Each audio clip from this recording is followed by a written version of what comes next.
27절에서 34절까지 우리 함께 읽겠습니다. 마가복음 15장 27절에서 34절까지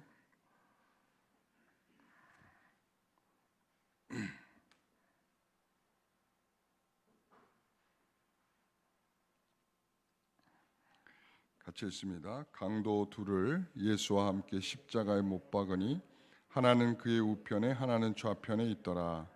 지나가는 자들은 자기 머리를 흔들며 예수를 모욕하여 이르되 아하, 성전을 헐고 사흘에 짓는다는 자여, 내가 너를 구원하여 십자가에서 내려오라 하고, 그와 같이 대제사장들도 서기관들과 함께 희롱하며 서로 말하되 그가 남은 구원하였으되 자기는 구원할 수 없도다. 이스라엘의 왕 그리스도가 지금 십자가에서 내려와 우리가 보고 믿게 할지어다 하며 함께 십자가에 못 박힌 자들도 예수를 욕하더라. 제6시가 되매 온 땅에 어둠이 임하여 제9시까지 계속하더니 제9시에 예수께서 크게 소리 지르시되 엘리 엘리 라마 사박다니 하시니 이를 번역하면 나의 하나님 어찌하여 나를 버리셨나이까 하는 뜻이라.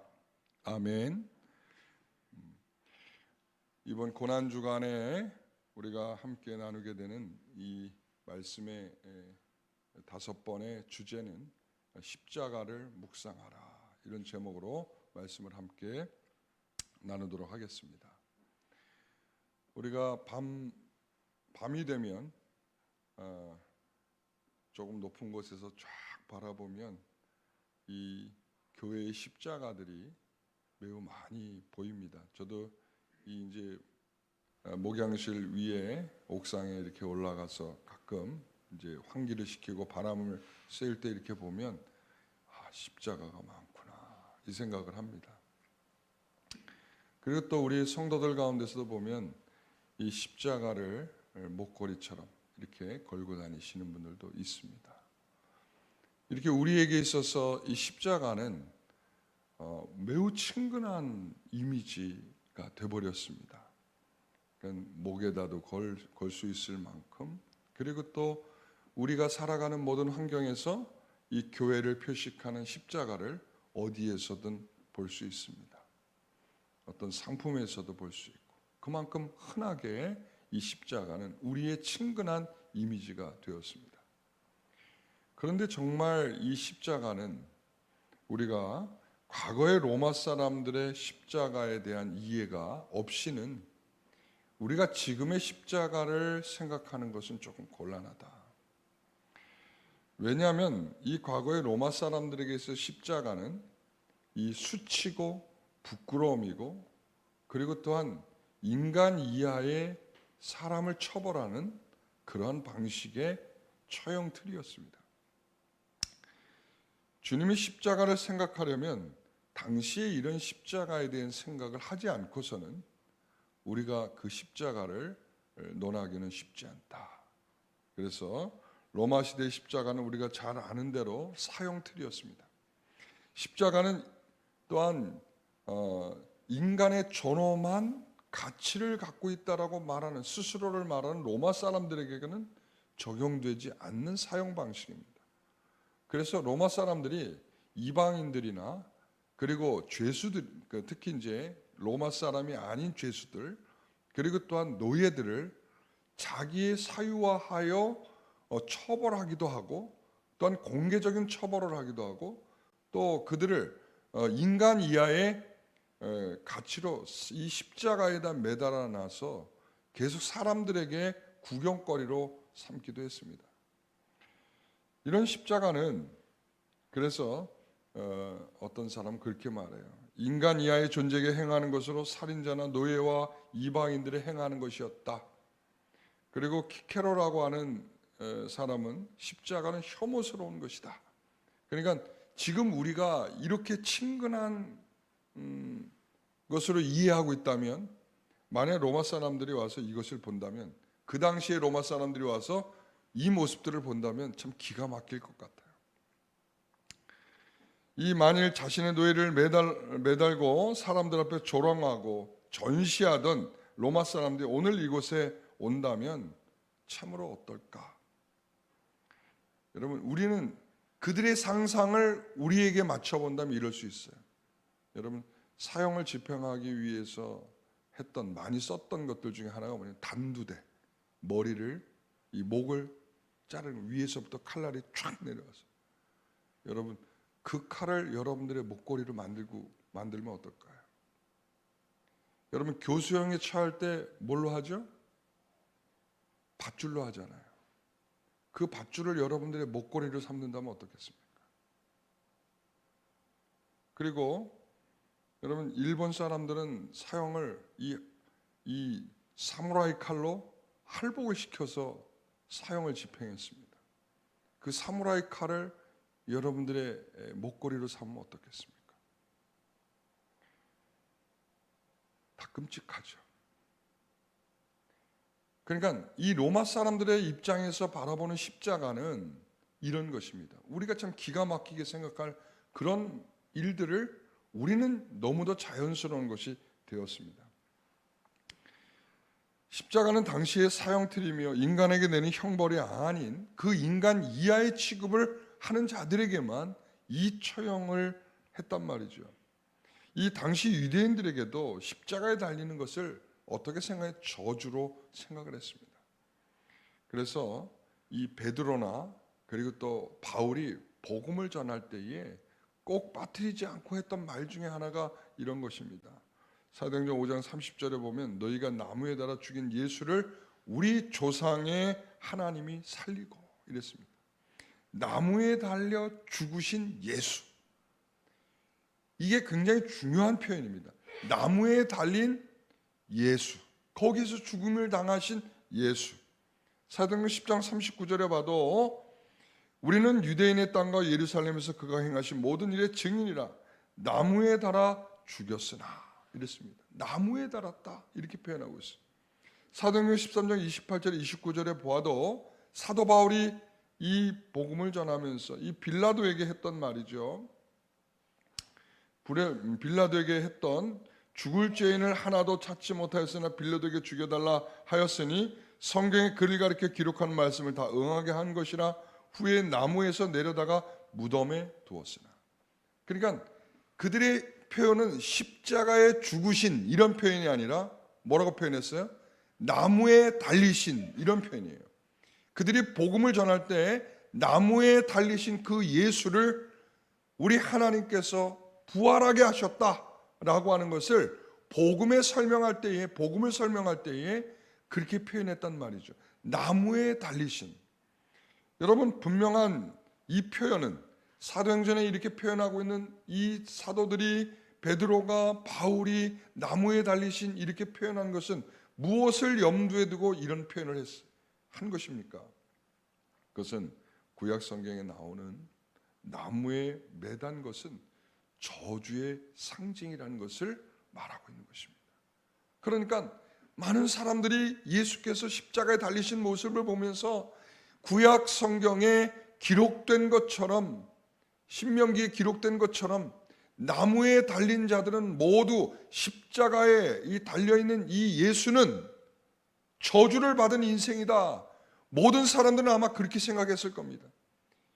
예수님께서 가지고 계신 그 죽으심의 가치를 보기는커녕 아이고 찌찌찌 불쌍하다, 저주받아 죽는구나, 다 이렇게 생각을 했단 말이죠. 그래서 신명기 21장 23절에 보면 나무에 달린 자마다 하나님께 저주를 받은 것이라. 갈라디아서 3장 13절에 보면 율법의 저주에서 우리를 속량하여서 기록된 바 나무에 달린 자마다 저주 아래 있는 자라 하였습니다. 나무 아래 달린 자마다 다 저주받은 자라고 했는데 우리 예수님께서 그렇게 친히 그 저주를 당하셨다라는 그 저주가 십자가요. 그 십자가는 우리에게 있어서는 저주요, 그리고 또한 부끄러움이요, 수치다. 그래서 오늘 본문을 이제 읽어보면 그런 의미를 가지고 본문을 읽으면 27절을 한번 다시 읽어보겠습니다. 강도 둘을 예수와 함께 십자가에 못 박으니 하나는 그의 우편에 하나는 좌편에 있다. 자, 이 십자가에 매단 대상들이 누구예요?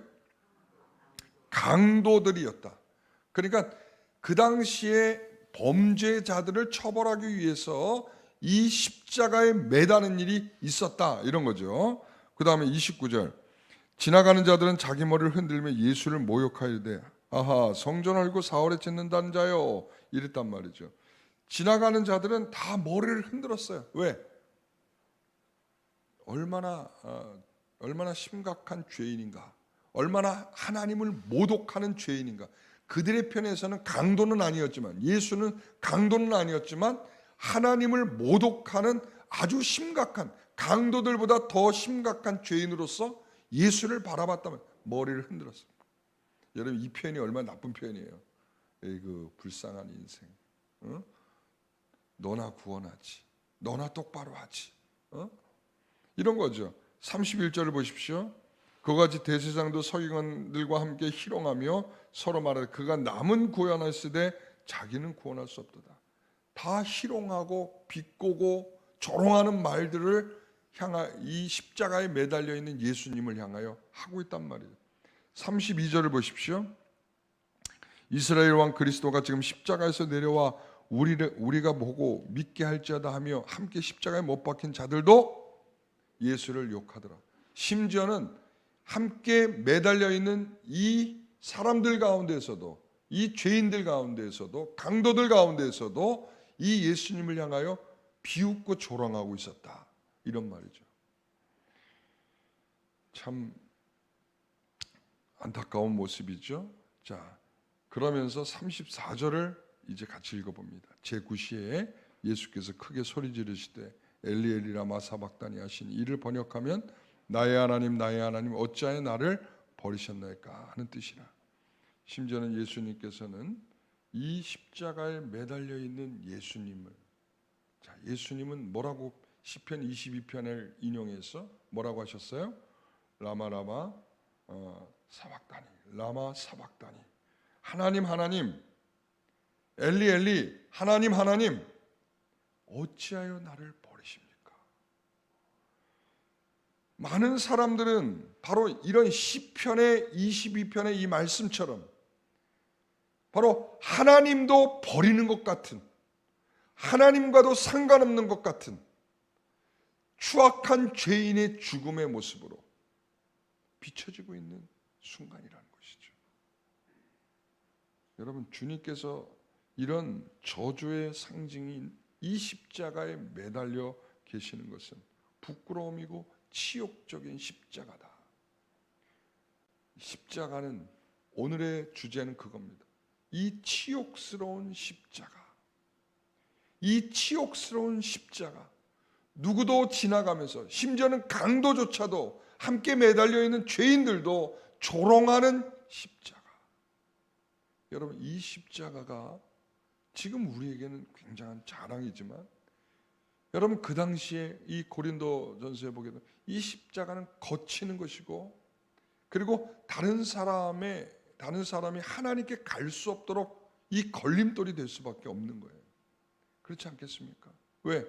이 수치스럽고 부끄러운 것을 누가 받아들이겠습니까?